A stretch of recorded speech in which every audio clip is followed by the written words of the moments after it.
TIAA is on a mission. Why? Because 54% of Black Americans don't have enough savings to retire. So in collaboration with big-name artists like Wyclef Jean, TIAA released Paper Right, new music inspiring a new financial future. With 100% of streaming sales going to a nonprofit that teaches students how to invest. Stream Paper Right now and help close the gap.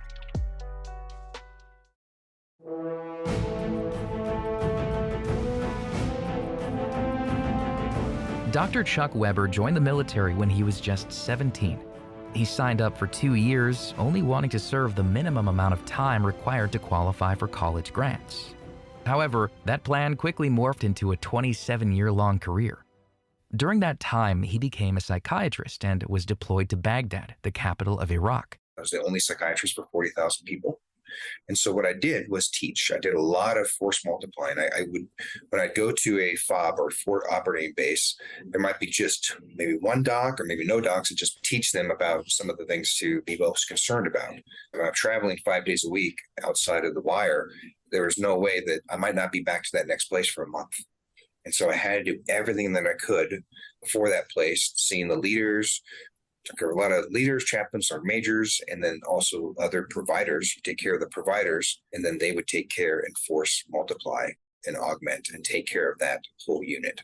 Weber views it as leaving a piece of himself with each unit, so they didn't have to wait for him to finally make it back in order to have access to mental health services.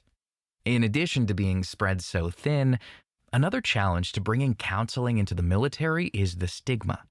A 2015 paper published in Epidemiologic Reviews estimates that 60% of military personnel who have mental health problems don't seek help. It could be initially like, no, I don't want to talk to you. I don't want to talk to a shrink or a wizard.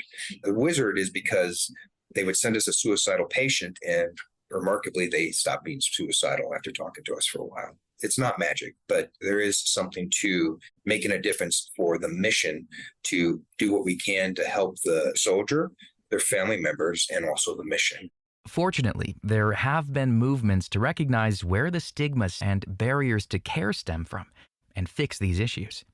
For example, many active soldiers and veterans alike are more likely to seek help if the professional also has military experience. I think that you can get that buy-in because I was a soldier first. So I had badges and expert infantry, and I was a airborne air assault. So I had things that gave me a little credence, that I was a real soldier once. But Weber also believes that professionals don't have to have similar experiences to their patients in order to help. He says the baseline that's needed is building rapport through a skill called cultural competency. This is the ability to recognize and understand people with different experiences, backgrounds, and beliefs. I think those barriers go away with rapport, right? And so building that rapport, knowing that we are here to reduce your suffering. I mean, I'm also addiction subspecialty, right? I have never done heroin, all right? But I take care of thousands of heroin patients. I don't have to do that in order to understand. Now, if I had struggled with that, would it give me a little more credence or a different perspective? Of course. But this is where the cool thing with the military, too, is we're a slice of society. So I have grown up in the military with all different cultures, all different races, all different perspectives, and then seeing them as my brothers and sisters. You care about them because of what they bring to the table, what they're doing for the mission, and then they got your back. And I think when you express that in a culturally competent way, anybody from any background, that kind of agape love and that kind of caring comes forward. And I think that's really what builds rapport, and it brings people to a safe place. Weber needs to practice cultural competency in his own career because just being a veteran doesn't mean his patients will automatically want to open up to him. And what about when he's helping the family members of a veteran? He needs to be able to empathize and build a rapport with them, even though he was always on the other side of that experience.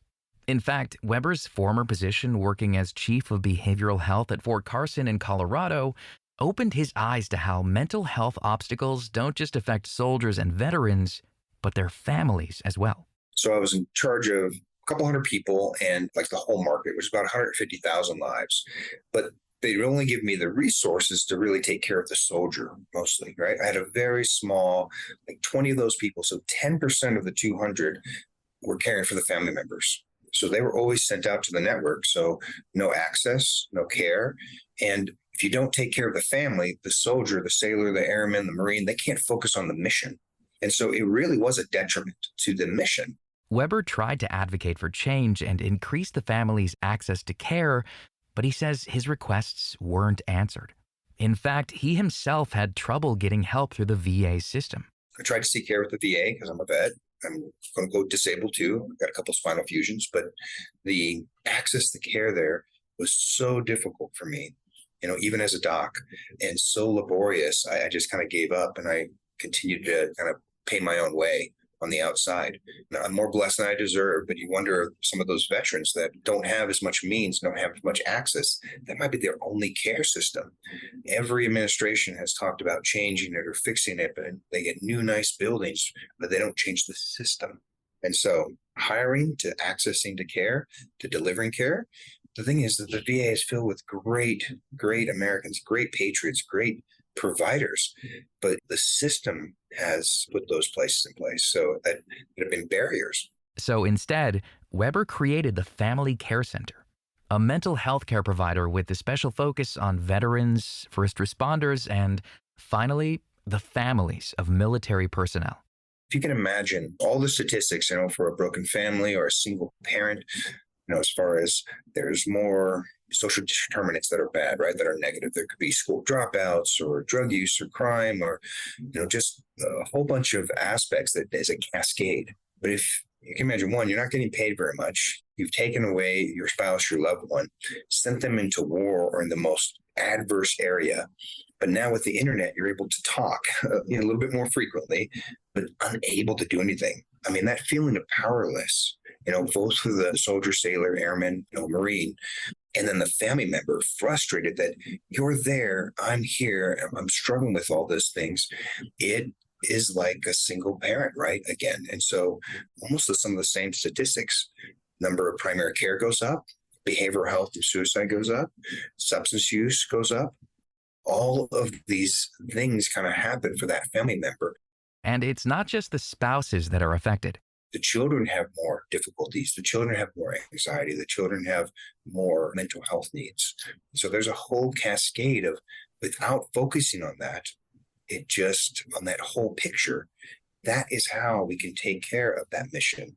That soldier, sailor, airman, Marine, they cannot focus on their mission if they are worried about not being able to pay the bills and the broken pipe and little Johnny, got suspended from school, right? And there's that whole cascade.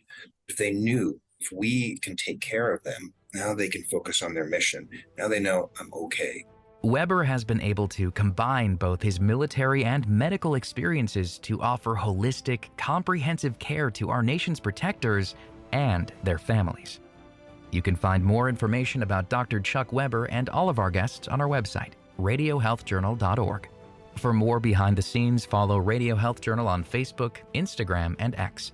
Our writer-producer is Kristen Farah. Our production manager is Jason Dickey. I'm Greg Johnson. Hey, it's your girl Lonnie Love, and this segment is brought to you by Metamucil. Are you ready to take charge of your digestive health? I know I am. That's why I'm teaming up with Metamucil for the 2-week challenge. Metamucil's 4-in-1 fiber helps promote regularity. Unlike many fibers, Metamucil's psyllium fiber gels to trap and remove waste from your digestive system, helping you feel lighter and more energetic after just 2 weeks. Try the Metamucil 2-week challenge today. Learn more at metamucil.com. These statements have not been evaluated by the Food and Drug Administration. This product is not intended to diagnose, treat, cure, or prevent any disease. Coming up next week on Radio Health Journal. They knew the nuance of tuberculosis, how it ebbed and it flowed, how in the morning somebody would wake up feeling okay, and by the afternoon their voice might shift a little bit, and then the evening they hemorrhaged. Revealing the Black nurses who helped in the fight against tuberculosis. But first, what is a woman worth? If this were a cancer that hit men and we had a vaccine to prevent it for the last 17 years, would it still be happening at a rate of killing a woman every 2 minutes? All that and more on Radio Health Journal. I'm Elizabeth Westfield, host of Radio Health Journal. If you enjoy listening to Radio Health Journal, you'll also like our sister show, Viewpoints, which covers a wide array of topics from education to history to the environment. Here's a preview of what they're covering this week on Viewpoints. We have fewer people who are certified in those positions that have historically been challenging to staff. There's a reason more students are failing proficiency tests in key subjects. Then, we have a president that has followed an authoritarian playbook with someone that comes to power through elections, but once in power, he's turned his back on these basic democratic guarantees. Mexico will also be electing a new president this year. I'm Marty Peterson. And I'm Gary Price. These stories in depth this week on your public affairs magazine, Viewpoints. Listen to Viewpoints on your favorite radio station, iTunes, and Stitcher. Thank you for joining us this week and every week as we break down the science stories you need to know. You can find all of our past segments and guests on our website, radiohealthjournal.org, or wherever you listen to podcasts. Follow us on Instagram, Facebook, and X for daily content, and tune in next week for another edition of Radio Health Journal.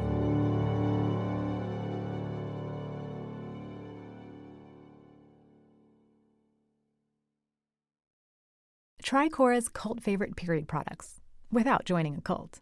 Cora offers modern period products like whisper-thin pads and liners with a breathable cotton top sheet and tampons made with 100% organic cotton. And with a full range of absorbencies, Cora's got you covered from heavy flow to barely there days.